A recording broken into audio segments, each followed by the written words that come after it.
Bonjour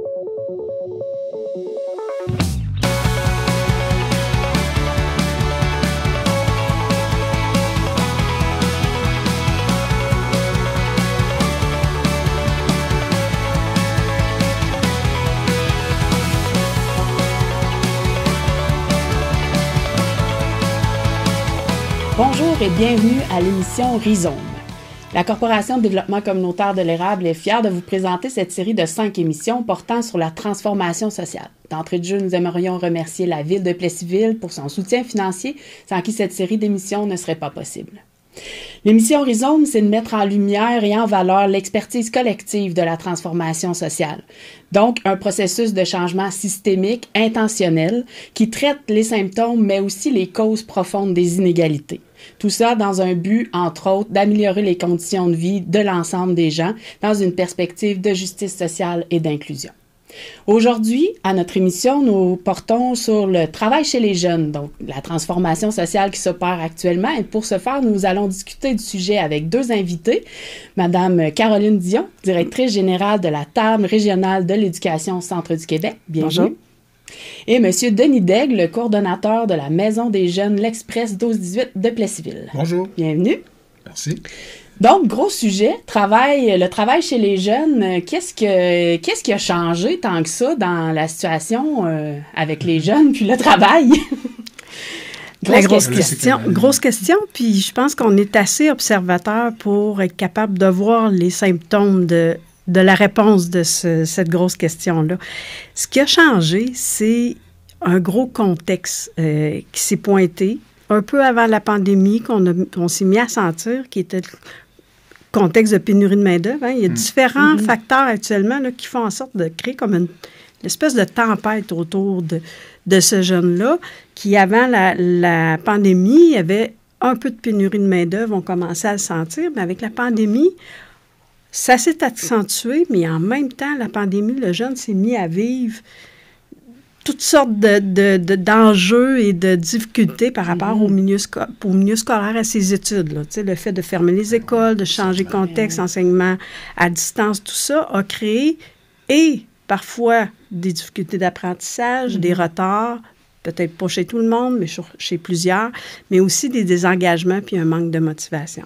Quand on met ces 2 facteurs-là ensemble, puis qu'on se retrouve dans un milieu où il y a énormément d'emplois disponibles, dont certains et plusieurs demandent peu de qualifications, c'est une tempête parfaite pour amener le jeune à sortir de l'école plus rapidement. Qu'est-ce qu'on observe dans les maisons de jeunes? Je partage tout à fait cet avis-là. On a vécu, nous autres aussi. Ça a fait qu'il y a eu un départ de jeunes. Hein. Il y a eu un départ, il y a eu des jeunes qui ont quitté parce qu'ils fréquentent moins la maison des jeunes parce qu'il y a de l'emploi. Hein, Donc là, nous, on a dû quand même se réajuster puis devoir développer, intéresser des jeunes. On a baissé notre clientèle aussi. On a passé de 11 ans. On était 12 ans, on a passé à 11 ans. Fait que c'est vraiment des enjeux quand même qui sont importants. Le marché du travail les employeurs ont besoin de main-d'œuvre, vont chercher les jeunes parfois qui sont relativement très jeunes, là, on parle du 12-13 ans.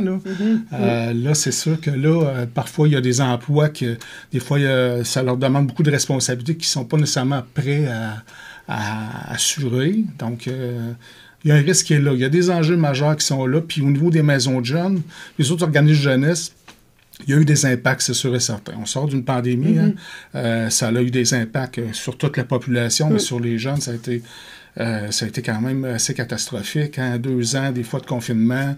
Je regarde au niveau de l'enquête sur la santé mentale chez les jeunes, là, l'Université de Sherbrooke, 50% des jeunes qui souffrent d'anxiété de modérée à élevée. Ça a créé des problématiques quand même chez les jeunes. Puis ça aussi, l'emploi aussi, ça peut augmenter aussi l'anxiété parce qu'il y a l'école, il y a plusieurs sphères chez un jeune. Là, la famille, l'école, l'emploi. Donc, il faut qu'il y ait un équilibre là-dedans. Là. Puis justement, des responsabilités peut-être pas prêts à assumer. Absolument, c'est ça. Puis parfois, c'est ça. Puis là, on regarde aussi, au niveau des accidents de travail, il y a une augmentation des accidents de travail chez les jeunes parce que des fois, les employeurs, des fois, leur donnent des responsabilités qui sont au-delà de leur capacité physique aussi et intellectuelle. Là. Donc, il y a un questionnement à faire Je pense que ça se fait en ce moment, mais il y a un questionnement à faire par rapport à qu'est-ce qu'on veut là, au niveau des jeunes. C'était dans la prémisse un peu de l'état de situation, mais c'est sûr que ça joue sur la réussite éducative, cet élément-là. Oui. D'abord, il faut comprendre que le travail n'est pas que négatif pour un jeune. Évidemment. Il est négatif quand il ne respecte pas certaines conditions. Puis d'abord, l'âge, c'est un enjeu majeur parce que les jeunes de 12, 13, même 14 ans, on doit leur donner des responsabilités à la hauteur de ce qu'ils sont capables d'assumer. Mais à 12, 13, 14 ans, on n'a même pas fini de se développer. On n'a pas fini de notre développement psychosocial, on n'a pas fini d'apprendre à apprendre. On est encore en plein développement de notre identité, on est en train de maturer. Et le risque, c'est de donner à des jeunes des responsabilités qui vont au-delà de ce qu'ils sont capables d'assumer. Ces responsabilités-là, si elles sont trop grandes, peuvent permettre aux jeunes de vivre des expériences négatives. Donc, le travail peut être positif en autant qu'il est d'abord dans un niveau acceptable de ce qu'un jeune de cet âge-là est capable d'assumer. Adapté à l'étape de son développement. Oui, puis même très jeune, là, on ne le recommande pas. Il est mieux d'investir son temps dans son développement personnel, dans son développement physique, dans l'apprentissage d'activités, de sport, de son réseau social, d'amis. Ils apprennent à être un jeune avant de travailler. Après, ce sera le temps d'avoir un travail qui va être positif pour ce jeune-là, c'est-à-dire dans lequel il va pouvoir expérimenter des choses, mieux se connaître, découvrir des professions, des milieux de travail, d'avoir un peu du challenge aussi, là, du défi dans son quotidien, puis développer des relations avec un employeur aussi. Puis à ce moment-là, il y a des gains en argent. Et là, il peut apprendre tranquillement à gérer un budget. Il y a des organisations qui sont là aussi pour les encadrer puis les aider à gérer leurs finances. Mais il ne faut pas que le travail soit uniquement une opportunité de j'allais dire, boucher un trou, là, de répondre à un besoin. Je pense qu'il faut d'abord s'assurer que le jeune vit sa vie de jeune puis a l'opportunité après, plus vieux, d'aller tester ses compétences, d'aller voir qu'est-ce qu'il est capable de faire, de mieux se connaître aussi, à la hauteur de responsabilité qu'il est capable d'assumer pour pas que ça ait d'impact sur lui-même, là, sur son estime de lui-même. Parce que mettre un jeune dans une situation, par exemple, de régler un conflit ou une frustration d'un client insatisfait, quand on n'a pas l'âge, la maturité puis la force de caractère pour faire face à ça, ça peut être traumatisant. Bien, je rajouterais là-dessus, c'est que est-ce qu'on peut leur laisser, est-ce qu'on peut leur permettre d'être des ados, juste des ados, puis de leur permettre de vivre des expériences enrichissantes, tu sais, ils ont été tantôt, ils ont été 2 ans confinés, là. Moi, à la maison de jeunes, ce que je constate présentement, ils ont tellement besoin de contact humain, là, présentement, là, c'est fou, là. Ça rentre, là, même on a plus de fréquentation qu'avant la COVID, tellement que ces jeunes-là ont besoin de contacts humains, de contacts sociaux, de relations humaines. Alors, est-ce qu'on peut, du premier cycle du secondaire 1, 2, 3, leur donner du temps puis leur permettre de faire du parascolaire, de développer des passions, des compétences, que ce soit dans le domaine culturel, artistique, musical. Ne serait-ce que pour mieux se connaître. Oui, absolument. Ben oui, c'est comme ça qu'on développe son plein potentiel. Ben oui. Ça. Tout à fait. Il faut que la société comprenne que ces ados-là, ils ont besoin de se développer. Oui, il y a le travail. Oui, c'est important le travail, mais il y a un âge peut-être pour travailler. Puis là, il y a aussi des heures. Tu sais, on parlait de 15 ans d'heures. Hein. Je pense que Caroline est d'accord avec ça. Là, non seulement je suis d'accord, je pense que c'est essentiel parce que le nombre d'heures joue beaucoup dans le travail des jeunes. Puis là, il y a une nouvelle loi là, qui va arriver là, sur le travail des jeunes là, qui va être adoptée sous peu, là, qui va être en vigueur à partir de septembre. Mais cette loi-là, elle vient fixer un nombre d'heures à 17 heures par semaine, puis un âge minimum pour travailler qui est 14 ans. Puis ça, c'est bâti sur le fait qu'on laisse le jeune se développer justement, puis à partir de 14 ans, on peut commencer à trouver le moyen de rendre ça positif, le travail. Mais le nombre d'heures, c'est vraiment une donnée importante parce qu'au-delà de 15 heures, selon la littérature, c'est au-delà de 15 heures, ça commence à avoir un effet sur le jeune. Puis de quelle façon, tu le nommais, Denis, tantôt, tu sais, les jeunes, ils vont avoir, d'abord, de vivre cette pression-là, ça crée du stress, ça se crée aussi le sentiment dépressif, le sentiment d'être dépassé, de tout gérer.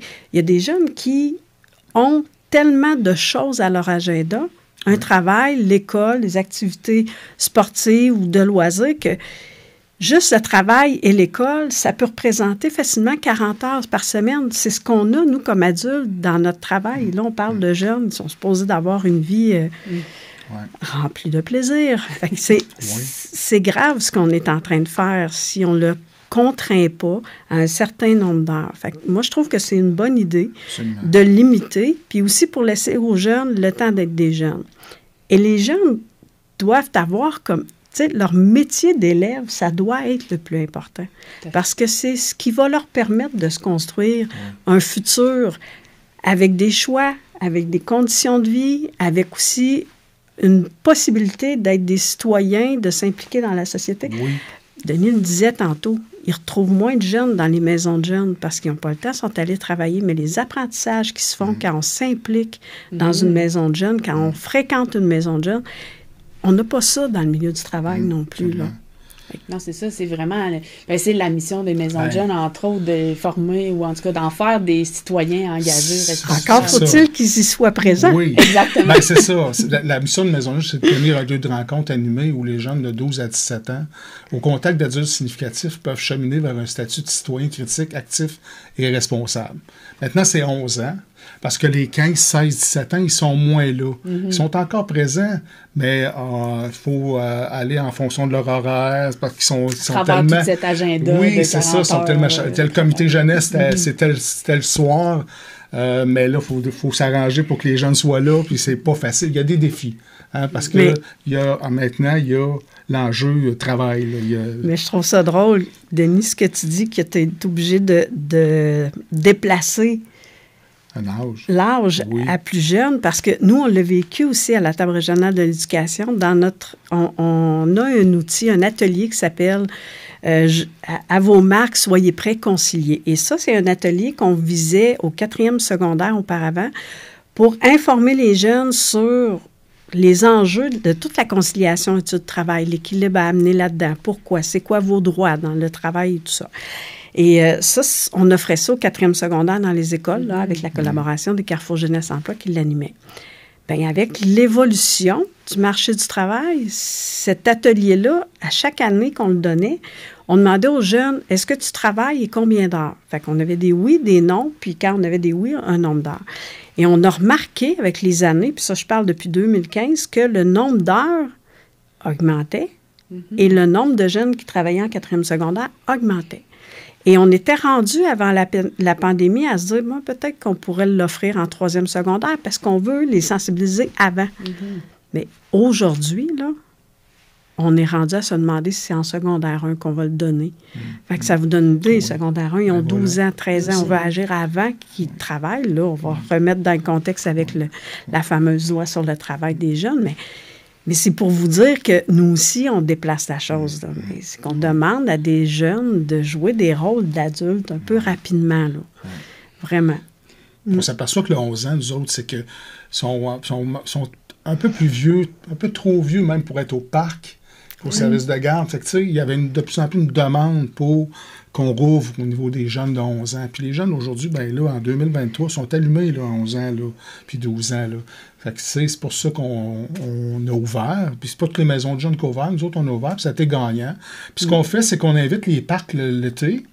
Fait que ça aussi, c'est innovateur. C'est qu'on invite les parcs de toute la ville de Plessisville, du 5e et 6e année, à passer une journée à la maison de jeunes. Et je te dis, ils tombent en amour avec les infrastructures. Puis là, ils demandent à leurs parents quand est-ce que je vais pouvoir aller à la maison de jeunes quand je vais avoir 11 ans. Ils ont hâte d'avoir 11 ans.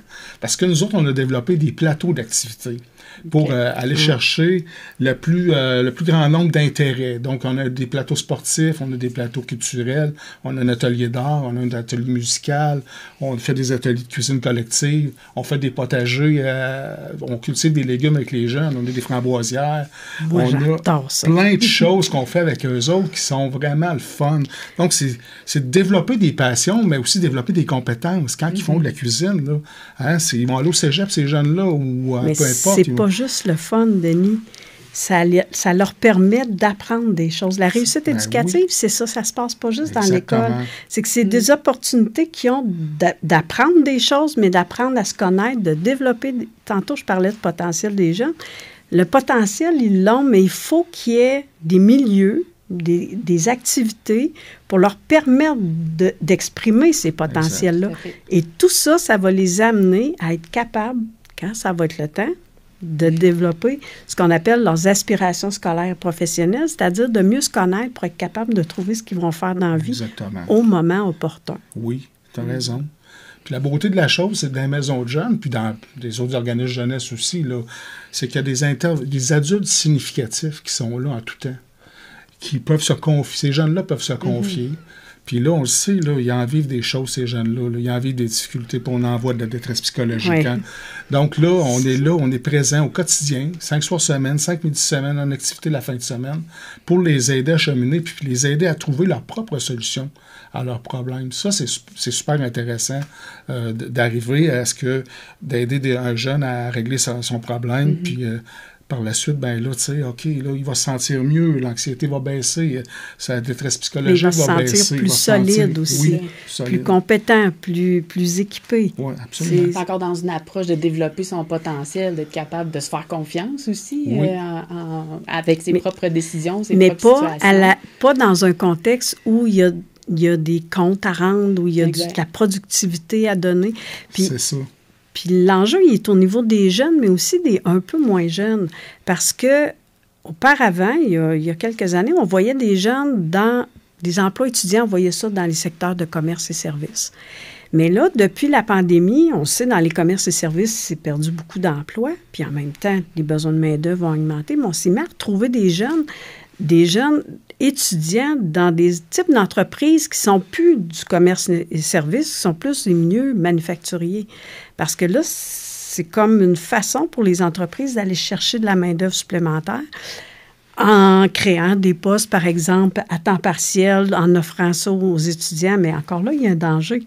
Quand on offre des emplois en milieu manufacturier, bien rémunérés à des individus qui sont au début de leur vie et qui, oui, continuent leurs études, mais ont accès à un emploi qui amène des revenus, bien, si la détresse psychologique, si l'essoufflement, si le désengagement envers leurs études est trop présent, bien, la tendance est forte de se retirer. Puis, au même titre que Denis disait tantôt, c'est qu'on dans les maisons de jeunes, on leur donne des outils pour devenir des adultes, des citoyens.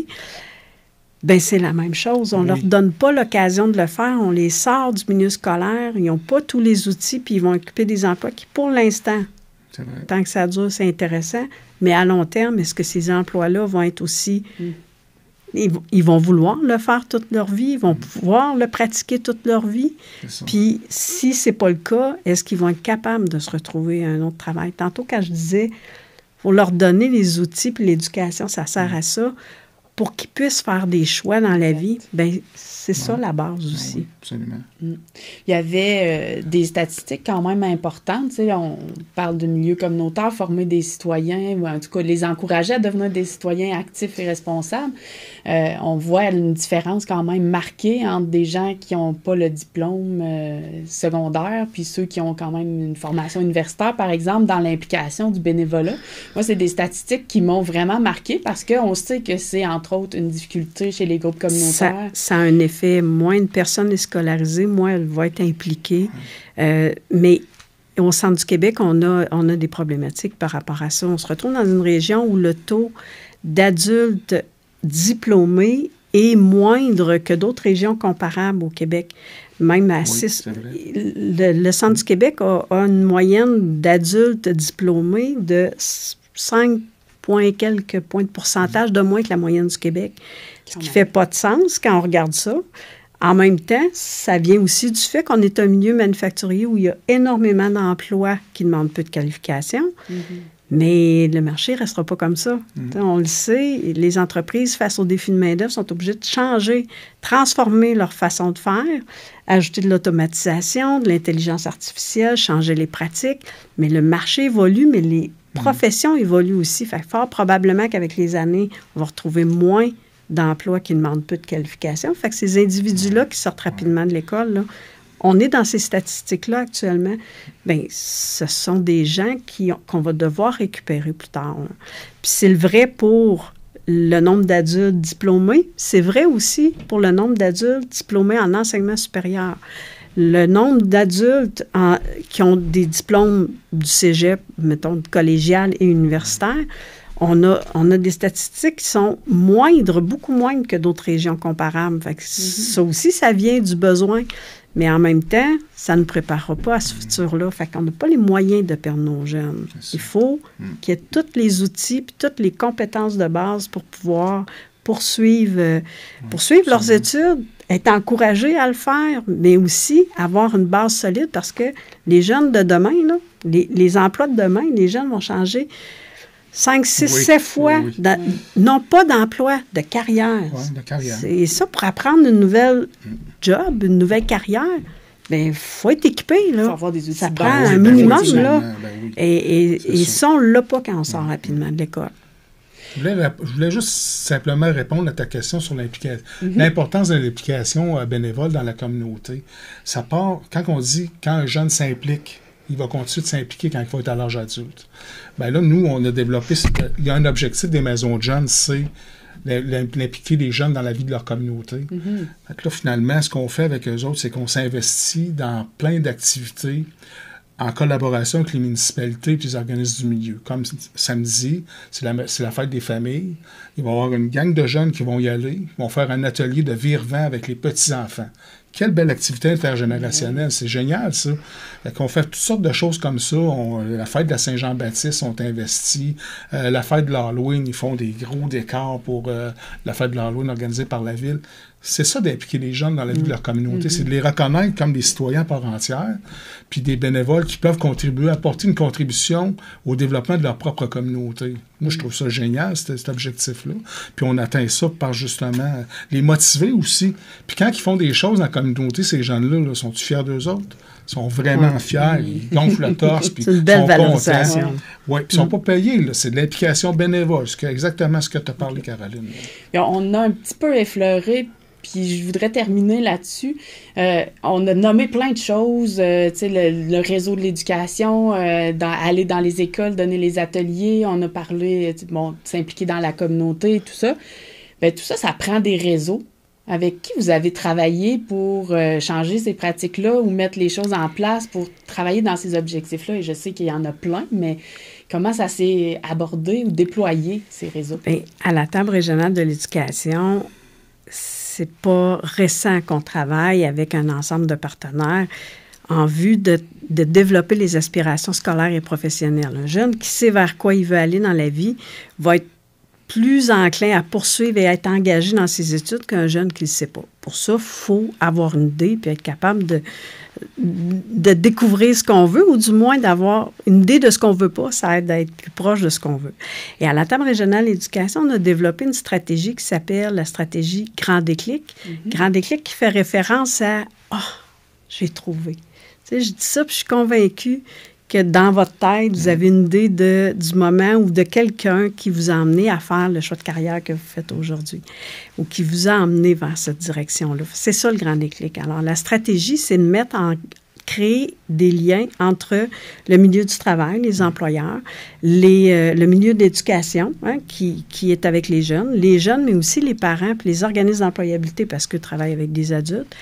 Et le but de mettre ces gens-là ensemble, ça se fait sur une plateforme qui s'appelle granddéclic.ca, c'est vraiment de permettre au milieu de l'éducation de faire découvrir et de faire explorer aux jeunes des professions et des milieux de travail qu'ils n'auraient jamais pensé voir et essayer dans la vie, puis qu'ils ne connaissent pas. Tu sais, on pense juste à, par exemple, soudage-montage, où on s'imagine que dans une usine de soudage, il fait noir, qu'il y a de la fumée, bien, ça permet de défaire beaucoup de mythes. Et depuis qu'on fait cette démarche-là, ce qu'on remarque, c'est que les employeurs avec qui on a jasé, parce qu'on a aussi tenu des forums avec les employeurs à l'intérieur de cette démarche-là de stratégie Grand Déclic, bien, quand on fait des rencontres avec les employeurs, ce qu'on partage sur les risques de retirer les jeunes du marché, de leur parcours scolaire, puis de les utiliser dans leur entreprise, ben c'est juste une méthode qui est pas payante à long terme. Oui, qui va être gagnante pour le jeune parce que lui, il a l'impression d'avoir un salaire qui est intéressant, j'ai une job, je vais pouvoir répondre à mes envies. On n'est même pas souvent au niveau des besoins. Puis l'employeur, il y a quelqu'un. Mais à long terme, c'est pas une stratégie qui est payante. Donc, cette stratégie-là, elle permet vraiment que tout le monde prenne conscience que, comme société, comme employeur, comme parent, comme milieu de l'éducation, on a tout avantage à travailler pour que ces jeunes-là continuent leur parcours de formation le plus loin possible. Ben, moi, je suis vendu à la concertation. Donc, c'est sûr qu'il y a le regroupement des maisons de jeunes du Québec, là, où est-ce qu'on est en réseau, mais pensons à la Corporation de développement communautaire aussi, de l'Érable. Pensons à la table de concertation jeunesse de l'Érable, qui regroupe quand même 12 organisations du territoire.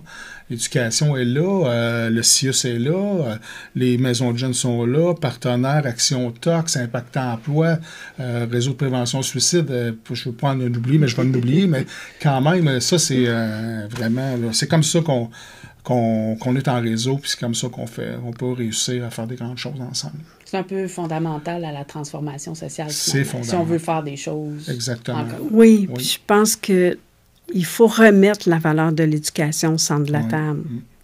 Ça, pour moi, c'est hyper important. Puis c'est pas Caroline Dion qui est à la table régionale de l'éducation. Je pense que c'est une valeur importante qui permet à l'éducation aux jeunes de sortir de la pauvreté, de ne pas y entrer, mais d'être aussi des acteurs actifs dans notre société de demain.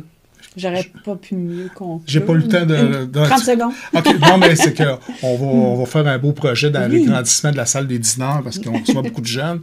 On va faire une bibliothèque jeunesse dans cet agrandissement-là de la salle des dîners. Vous nous appellerez. Oui, c'était prévu. C'était prévu. C'est une super belle conclusion. Dans le fond, on voit que c'est pas juste une problématique, mais que dans le fond, toute la société a à prendre en considération et travailler justement à la réussite éducative et mettre l'éducation au centre. C'est la belle conclusion. Merci beaucoup pour votre participation. Merci.